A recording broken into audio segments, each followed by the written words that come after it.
Empire.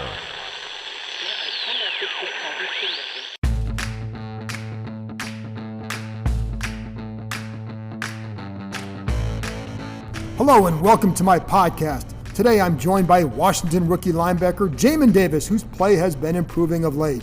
I'm also joined by ESPN's Jeff Legwold as we discuss the Denver Broncos and also a little bit about the NFL draft and the quarterback class. Jeff compiles a top 100 list every spring that's a must-read. It's based on numerous interviews with scouts, executives, and his own film study, and then going to some college games when he can on the road. So he has some early thoughts on this quarterback class, which will be of interest to Washington fans, of course. You can follow Leggy on Twitter at Jeff_Legwold, and you can read my work and Jeff's on ESPN.com. I wrote a story about Landon Collins' transition to a new role. Yes, it's a linebacker, but it's more than that, which is why the coaches don't want to just use one word to describe it. Before I play my conversations, here's my prediction. I have Washington winning a close game. I'll say 21-20, 21-17, take your pick, something like that, but here's my reasoning. I like how Washington played defensively last week in Green Bay, and I think they'll have success on that end of the ball on Sunday. I do know that quarterback Teddy Bridgewater had success against them in Carolina last season. Part of that problem was Washington had an offense that was led by the ineffective Dwayne Haskins for 3 quarters. Denver getting Jerry Jeudy back at receiver is huge. Jeff will talk more about him in a minute. He matters. But I do like how Washington's defensive line is playing. I've seen examples of stronger coordinated rushes, for example, especially with John Allen and Montez Sweat. They had one rush the other day that resulted in a red zone pressure by Sweat that forced Aaron Rodgers to throw the ball away. It was not a design stunt, but before the snap, I saw Allen and Sweat look at each other, communicate with one another. After about 4 or 5 steps up the field, Sweat loops inside almost if it was, basically it did not look like a planned one. It looked like a little bit unplanned, but Allen replaces him outside. That's what a coordinated rush does. I've seen more and more of that, and I think that stems from more communication during the week in practice and film rooms, and then now you're seeing it on the field. And again, I like how Jamin Davis is progressing, as do they. And I'm going to ask him about this one play I saw in this game, but I saw him aggressively fill a gap, scrape over to make a 2-yard stop with help from Cole Holcomb and Landon Collins. But it's what they want to see more of him, and they're starting to see it more consistently. He's getting close, I think, to taking more reps in the middle ahead of Holcomb. I don't know when that's going to happen full-time, but it's trending that way, and it would allow Holcomb to slide outside, which they feel is his more natural position. If Washington had received better red zone offense last week, I think most fans would feel pretty good about Sunday's game. But that's where this leap of faith occurs, and that's that the offense can not only be effective moving the ball against Denver, but also convert. Denver's defense ranks 29th in the NFL over the last 3 games in rushing yards allowed per game. That's what Washington must take advantage of, as Cleveland did with a backup quarterback and a third-string running back. But the Browns blocking their line schemes were terrific. They hurt Denver with screens, and there have been some huge gains available for Washington in the screen game if Washington could execute them better. But Cleveland also spread the Broncos out and had success running the ball against some 6-man boxes. And they had good tight end blocking, they had good receiver blocking. But I think Washington should be able to do that against Denver if Scott Turner sticks with that philosophy. Don't put this game on Taylor Heineke. I'm sounding like a broken record every week, but that's true. Now, Heineke, I did think played better against Green Bay, except in the red zone. That's obviously a huge, huge key. You have to finish. So if you play well in the red zone, you're going to have a good game. If they do that, they'll win. I liked how Washington played last week. It just needs to finish those drives a lot better. That's the key, as Scott Turner said on Thursday. It's kind of the key. You've got to score points to win. But I do think if they play the same way this week, they will have success. Both teams desperately need to win. With Denver, I'm not sold that the players believe in Vic Fangio as their head coach. Could be on his way out. A lot of rumors about him already. Here, not at that point yet. That's not the case. And so I think the situations are a lot different. Anyway, that's why I think Washington will win. That's it from me. After this break, I'll be back with Washington linebacker Jamin Davis, where he feels like he's better, and that one play against Green Bay that helped show his progress.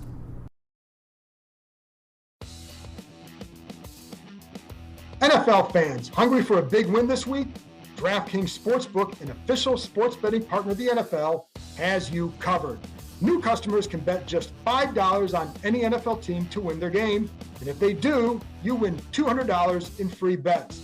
If Sportsbook isn't available in your state yet, DraftKings won't leave you empty-handed. Everyone can play for huge cash prizes all season long with DraftKings Daily Fantasy Sports Contest. DraftKings is giving all new customers a free shot at millions of dollars in total prizes with their first deposit. Download the DraftKings Sportsbook app now. Use promo code KEIM, that's K-E-I-M. Bet just $5 on any NFL team to win their game and win $200 in free bets. If they win, you win with promo code KEIM, K-E-I-M, this week at DraftKings Sportsbook, an official sports betting partner of the NFL. New customers only. Minimum $5 deposit and $1 wager required. One per customer. Restrictions apply. See DraftKings.com/sportsbook for details. Welcome back. Now here's my conversation with Washington rookie linebacker Jamin Davis. I do want to talk about how you've been playing lately, because it seems like more and more you're playing the way probably not only you, but what they want to see from you. Do you agree with that? And what are you seeing in yourself? Definitely. Past few weeks it's just been me just building confidence as much as possible. That came a lot from just film and things that I've been seeing with a lot of the other guys, and just spending a lot of extra time up here at this facility. But for the most part, yeah, it's just me just going out there and not really doing a lot of extra thinking, just going out and just knowing that I'm here for a reason, and just going out and just trying to play my game as best as possible. There was a play against Green Bay that I did want to ask you. It almost seems like it's indicative of your comfort level. I think it was early in the game. You filled the A-gap on a run, scrape, it's a 2-yard tackle. Do you remember that play, and was that a sign of anything for you? I think like Cole and Landon helped on that too, but you attack the gap and then you slide over and make the stop. Yeah. So, I definitely, that was just one of those things they taught me, was like, be first to your job and then just play ball after that. That's a big thing that we have. It's called finish on the ball. So, that's one of the main things I wanted to make sure was that the first thing I did was be first to my job, and then I just, at that point, just mirrored the ball, see ball, get ball at that point. But that's definitely something I want to put a big emphasis on, is just being able to go out there and just be free, not do a lot of extra thinking, and play as fast as possible, because at the end of the day, if you do make a mistake, you want to make it 1,000 miles per hour. So, are you noticing more plays like that happening for yourself, where you're able to not just maybe pause, but you can just go? Yes, sir, for sure. It's to the point now where I know where I'm supposed to be, so it's just just get there. You know what I mean? There's no extra thinking or anything to it. It's just Cole Holcomb actually writes on his forearm, just go. So that's one of the things that we put a big emphasis on is just go. It's no extra thinking. You just go out there and play ball. And then the other play, the flip side, is that touchdown. Now, I know on that one, my understanding was you came to the sidelines, you knew right away what went wrong. Go ahead. I was about to say, it was definitely a man-to-man principle where me and 31 had switched off on our man. But I should have used the safety inside of me instead to be prepared for the 7 cut. But, it was my first time being at that dime position. So, it's something that I know going forward, and I guarantee that ball will be picked off next time. So what could you have done? Because you're aligned inside on that play. What is the steps that you would have taken differently to make sure you get outside? Was it before the snap? Is it after? After the snap, just knowing that, especially the way that he ran his route, knowing that I have safety help inside of me, I want to go ahead and convert outside of him for the 7 cut, so I can basically be sitting on the ball. And you knew that right away after the play? I knew right away. So. Is that a good sign too, when you know, coaches always say, at least he knew? Definitely, especially being that it was so early in the game. There's no reason to get discouraged. As you playing in this league, people going to make plays, so you just got to keep going and show them what you about as well. So, going forward is something that I know and I learn from, and just I got to keep going. But if you didn't know, that would be a problem. And my point is, if you didn't know what you did wrong, that would be a problem. Right. I definitely think that would have been a big problem if I didn't know where I was supposed to be. You know what I mean? So. And what else? Has anything surprised you so far through these, first 7 games, I guess, about the NFL, about what you need to do or anything? Not necessarily surprised me. It was everything I expected. I knew right away I was going to have to just get with it or get left, you know what I mean? It's a league that'll chew you up and spit you out if you let it. So I knew I had to just do as much as I can to learn as fast as possible, because, I can't really pay attention to any expectations that people may have for me. I just want to go out and play my game at the end of the day. And now that comfort level is starting to come up for me, it's just now I'm playing Jamin Davis football. Is it hard, though? You're a first-round pick, so you know there's going to always be expectations. It's hard to shut that out? It's not hard at all. Okay. I've dealt with stuff like that my entire life, with people trying to set the bar for me and what they think I should be and whatever else. But at the end of the day, they're not the ones that's putting on these pads and stepping out here on the field, and they don't know what it takes to even get this far. So, I mean, going forward, that's always going to be something that I piggyback on, is just knowing who I am and just staying grounded with the person that I grew up to be, with my family around me, my friends supporting me going forward, and it just always will be me just going out there trying to make plays and do what I do best. And also, going back to the coverage, because I don't want to just talk about that one play, because against Kansas City, it looked like you were very strong in coverage too, and that was a big game plan for that. What do you feel you've been able to do well in coverage, and where you feel most comfortable? I can't really pinpoint anything like specifically on that note, but I mean, whenever my number's called, I'm going to just step up and go out there and play ball. I mean, like, just knowing where I'm supposed to be, knowing my assignment, knowing where I'm supposed to be in coverage, run fits as well. I mean, just trying to be a true sideline guy and just being exact. And like I said, just trying to play fast and play with my hair on fire. That's all it really boils down to. Do you feel how close do you feel you are to playing the way that you know that you want to really play? I feel like I'm pretty much getting there now. It's no extra thinking. It's no extra just cringing and playing tight. It's more so just loosening up and just playing ball at this point. So, I mean, now I feel like I'm just really getting to playing my own game. Now, you do like that phrase, hair on fire. Yeah. Is that something you've always used or something like that? Definitely. Just growing up, that was when I first fell in love with playing defense and playing like as a linebacker, a true linebacker guy. I wanted to be a guy that it sticks out, that I'm out there to fly around, and once I figure out and I diagnose the play, I'm flying there with my hair on fire pretty much. So. There you go. After this break, I'll be back with ESPN's Jeff Legwold. He's one of our draft experts, in addition to doing a great job covering Denver. There's one quarterback in this draft class in the spring that he's already starting to like.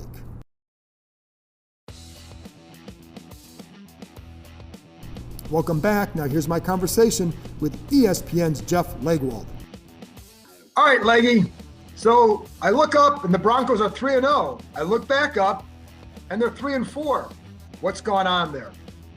Yeah, well, other than the raw panic in the region, I would say that they got away from what was working, especially on offense. They've decided that, early, not to get too deep in the weeds and the X's and O's, but early in the season they were 50-50, roughly, Bridgewater under center and in the shotgun. And then suddenly in week 4, they decided they were going to be the shotgun team all the time, and they don't protect very well in it, and they don't run the ball very well in it. And the offense has gone south because of it, and there hasn't really been a good explanation for it. So I wish I could offer people a pearl of wisdom as to why they made that decision, but they have been sort of vague about it. The old, we want to call plays that work, and we like the matchups and all of that. All I know is when I look at the game video over and over again, I see a very diversified offense throwing the ball down the field with the quarterback under center, and one that can't get a first down really when they're in the shotgun. So we'll see what the weekend holds. And then injuries have crushed them, especially on defense. Right. I mean, they currently have 7 linebackers alone on IR, 3 of them starters in that mix, and that doesn't even include the other people who've gone on IR. I think yesterday they had 16 players on IR. Again, 7 of them linebackers. However, the Washington football team will get to see Jerry Jeudy's return to the field. So he will be one player coming back. And I was going to ask you about him. We are taping this on a Tuesday, so there's always a week to go, but they are confident that he's coming back. Well, he's looked really good on the field. So I think unless there is some unexpected setback for him, that he's coming back, and he will instantly change the dynamic of the offense, because he was uncoverable in the preseason and in the opener. Even on the play he was hurt, he had a big play waiting to happen. So he does changes how this offense looks. So that will certainly help him being back. What makes him so good?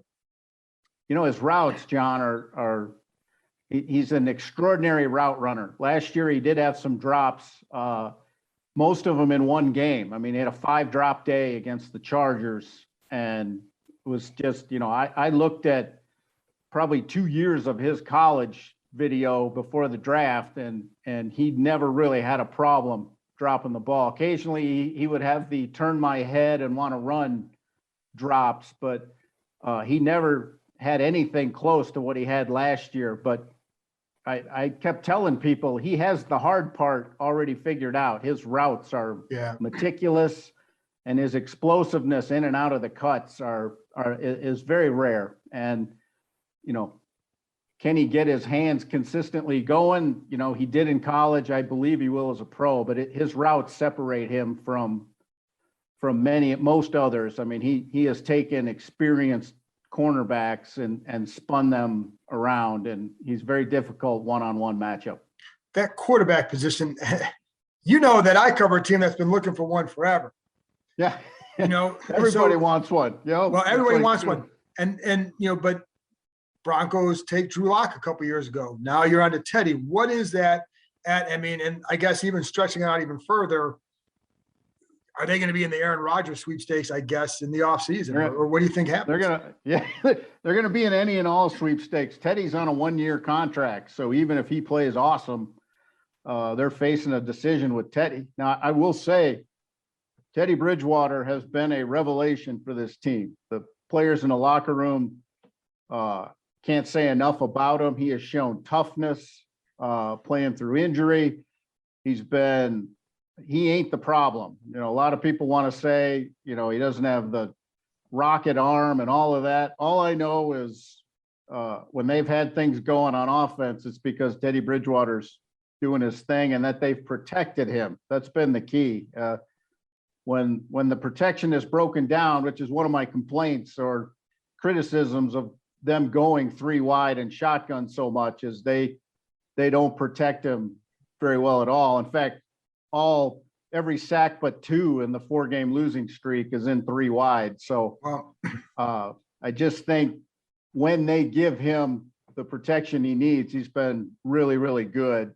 And I think he's playing well enough. They will face a decision with that. Will they bring in somebody else and try to keep Teddy? I think all of it will be on the table, but they did make one of the 2 phone calls about Aaron Rodgers before the draft. They were told very quickly, Rodgers is not on the market, and that they left it at that.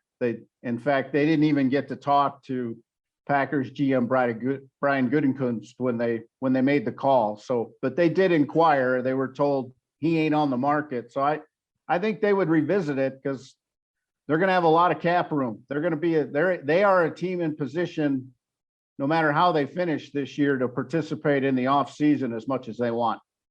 And for those listening, Jeff wrote a good story on basically the Tao of Teddy, right? A couple of weeks ago, just a lot of his sayings and what he means to the locker room. So it's worth checking out because I have a feeling that maybe that guy ends up in Washington at some point because he's playing that musical chairs carousel with this league. If you don't have if you can't get a quarterback, you don't have one, you're not going to get one. You can always call Teddy because he'd probably be available.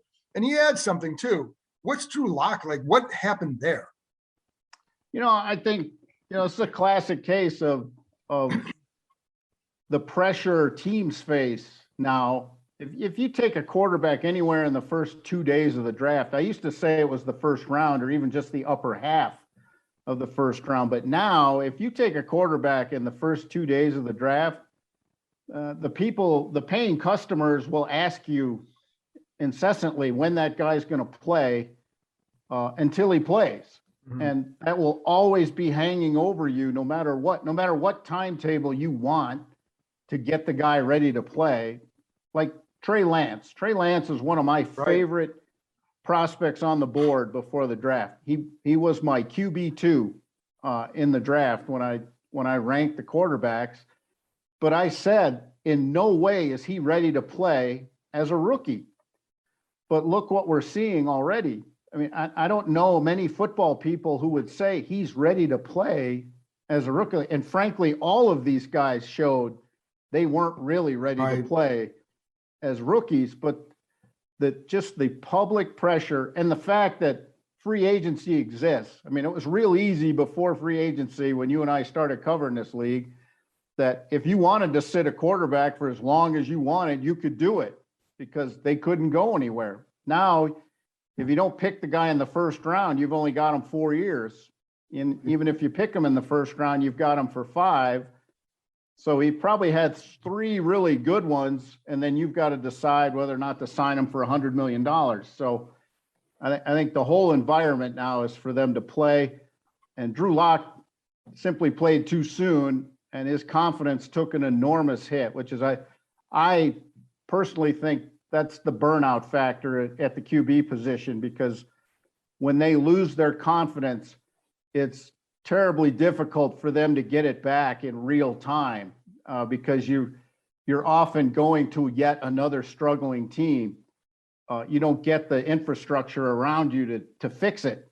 And I think that's why you often see guys like Ryan Tannehill go a long time, and then suddenly the maturity catches up, the ability to process catches up, and then suddenly they're good, productive quarterbacks, but they had to sort of, wander the desert for a few years before they got the chance.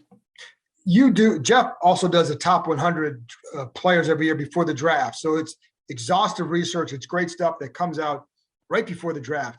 But I'm curious, because both these teams we cover need quarterbacks. Have you already started looking at some of these college quarterbacks, or at least talking to people who are scouting them? Yeah, I tinker at it through the year, John, as I go figured through it. Yeah, no, and part of being on the road, doing road games, I can get out occasionally. I get to games. I'll meet scouts on the road who are in that region.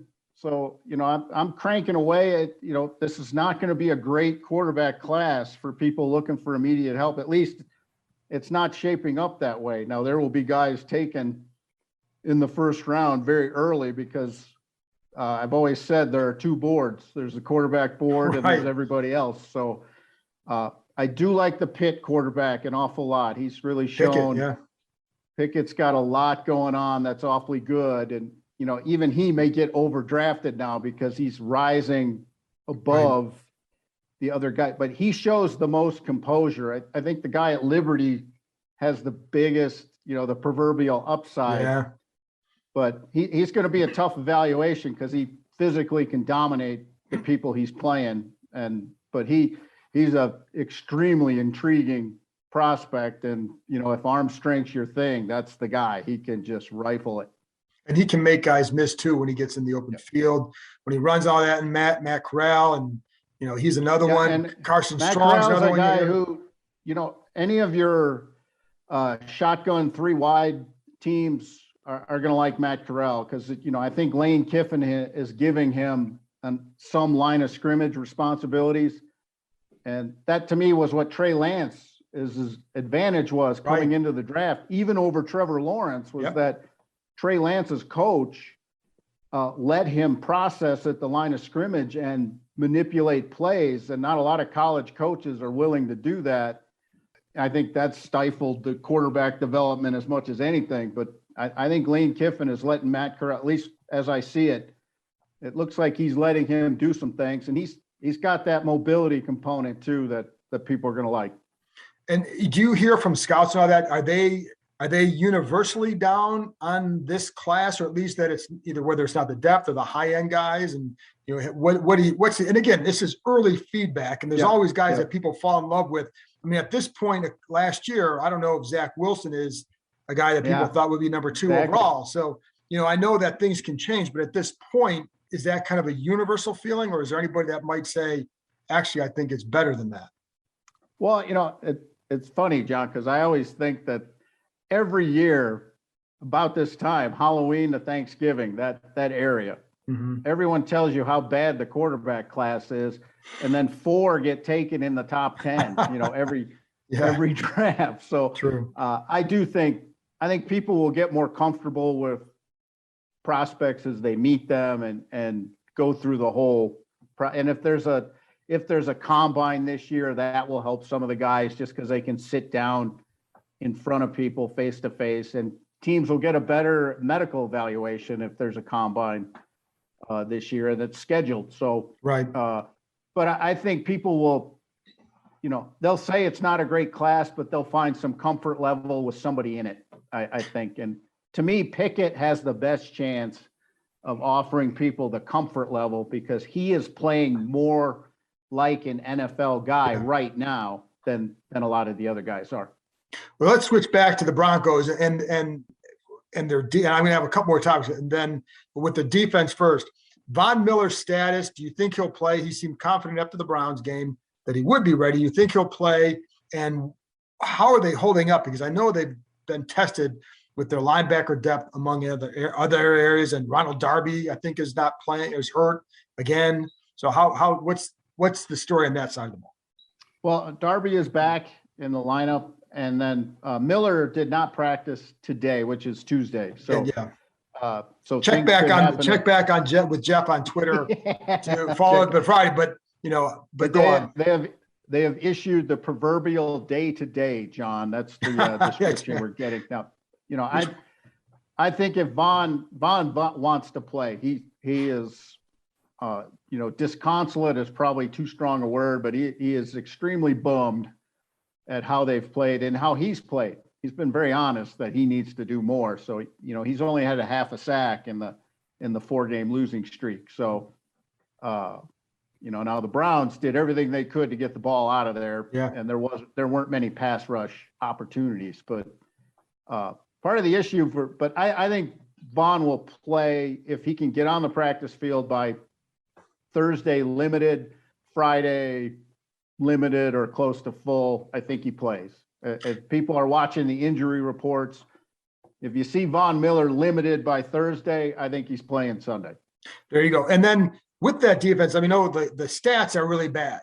Is it just the injuries, or is there something else going on? Well, they're losing the line of scrimmage in the losing streak. Their stats were very good in the win streak. Right. And they've even in the games they've won, though, two things have happened. Vic Fangio's defense, normally you do not get big plays, but they have surrendered a big play early in the game 4 times this year. So that's been kind of odd and unexpected, especially with the experience they have at safety, which in Fangio's defense, you got to have safeties that understand all of the assignments, because there's an awful lot of zone and combination coverages, man on one side, zone on the other. There's a lot for safeties to do. And they've got tons of experience and talent there, but they've had some busts between those two guys. So that's been an odd thing to watch. So I would think at some point Washington will take a crack early to see if they've repaired any of that. And then the linebackers, they've been gutted. They've essentially had guys. Now they made 2 trades this week, so I think Washington will see 2 linebackers they just acquired who were starting for other teams. So I think those guys are going to end up playing. But the front seven's had a hard time, especially when teams have run against their nickel, because they miss Josie Jewell and Alexander Johnson at linebacker. They could play nickel against the run with those 2 guys, and it worked fine. Since they've both been hurt, running against the nickel has been something offensive that has succeeded at, and that's going to be one thing. If they don't get that squared away, it makes it hard, because offenses are going to put you in nickel all the time now. That's just the way it is around the league. When healthy, how has Darby looked? Because he was the guy that Washington wanted to resign. Yeah. And then Denver gave him more than they wanted to. And then they went out and got William Jackson. So how has Darby looked? He's played well. It's just he hasn't played much. He got injured in the opener and then, played against Cleveland. So it's been a while. So, but when he's on the field, they're very different. They've got depth there. So much depth that, Kyle Fuller has played barely at all when Darby's back in the lineup, because Pat Surtain II, the rookie, has essentially become the other starter. So Kyle Fuller, who signed an $8 million deal to come here for a year, is on the bench now. So otherwise but when Darby's in, they got a lot of depth in the secondary, and they can play the way they want to. The issues have been finding a way to stop the run enough that, the Browns had 6 third and ones last Thursday night, and you can't play defense if an offense is in third and 1 6 times. And then they had third and 3 2 other times. So that's eight cracks at a pretty easy conversion, and can't get off the field if you're facing those all the time. And I'm going to ask you one last thing, and this will be a question that I would get in trouble with if we were in one of those Bristol Summit meetings in April, because it's a two-parter, and then we're not supposed to ask them like that. Yeah, don't ask the two-parters, man. Yeah, those are bad. So what's the future for Fangio? And then kind of connected to that, are you surprised where this franchise is at? Because this was, Washington was for years as a hallmark franchise, but they've slowly gone downhill under owner Dan Snyder. Denver was always there, right? And it's been the last few years, it just hasn't been what we've expected. So what's the future of Fangio? And then what's going on overall with the franchise and the direction they're headed? Yeah, I mean, John, Fangio's in the third year of a 4-year deal. So that means you're on the clock, and I don't care who you are, right? As a coach, you'd be a great coach, be a spectacular coach. You can be a struggling coach. If you're in year 3 of a 4-year deal, they are deciding your future when that season's over, because they're not going to let you go into the last year of your deal, usually, because they know the locker room is basically going to say, you're in the last year of your deal. I don't really have to listen to you too much. No matter what happens, he's facing his future, essentially. So they like a lot of what Vic has brought to the team, but they got to win more here. I mean, I think sometimes because it's in the Mountain Time Zone and people may not really think of it, but this franchise is embedded in an entire region. I tell people all the time, it's like Green Bay with mountains. You really got to understand. You've got to understand what the level of how far and how deep the franchise runs here. This isn't just another NFL city in that regard. Right. I mean, their sellout streak goes to the 1970, to the merger. They've sold out every single game since 1970. So, and if everyone canceled their season tickets tomorrow, the waiting list is big enough that they would fill the stadium again. So, you sound like me about 10 years ago. Yeah, no, and that's where they're at, and they know that, and they covet that, and the team doesn't want to lose it. The issue for them is Pat Bowlen died, right, and the kids are fighting over the team. So it will most likely be sold next year or after this season. At some point, it will likely be on the market, and then that's what the future will be, whoever the new owner is. But George Payton, the general manager, has power over the entire football operation by contract, and he is in the first year of a 6-year deal. So George Payton is really the football driver at this point, and he's only in year 1 with Vic Fangio. So we're not sure yet how will George Payton react to a losing season. How will he approach criticism of his coach? That type of, we don't know yet because we haven't. This is his first year here. So, but the fact he's in year 1 of a 6-year deal means George Payton is really the guy driving the bus right now. And the ownership stuff will get figured out because they're still, the checks still get written here. They still have tons of money, and they still they'll be one of the best teams cap-wise in the offseason of anybody. And they proved it last season. They'll spend money if they have to. And they can do that. So none of that's been affected. It's just, they've had sort of this turnstile at quarterback since Manning retired, and they've fired a couple coaches too. So I mean, fired one coach, and Gary Kubiak retired when he got sick, or had some health issues. So all those things have come together, and that's kind of where they're at. But George Payton's a pretty key guy in the operation now, because they gave him contractually, they gave him power that bridges from here to any new owner. If they get a new owner, the guy's going to have to pay him 5 years on his deal to change it. Leggy, you're awesome. That was great. Thank you very much, man. And the draft stuff too, because when this team is 2-5 and they know they need a quarterback, never too early to start that discussion. So thanks a lot. Thanks a lot. You know the beat writer adage, John. When in doubt, write the quarterback. That is always true. Always true. And I've been writing that for about 20 some years. So That's right. Thanks a lot, man. Anytime. Thank you. That's it for this episode. Thanks to Jeff and Jamin for joining me, and thank you, as always, for tuning in. I'll be back with another episode after Sunday's game. Talk to you next time.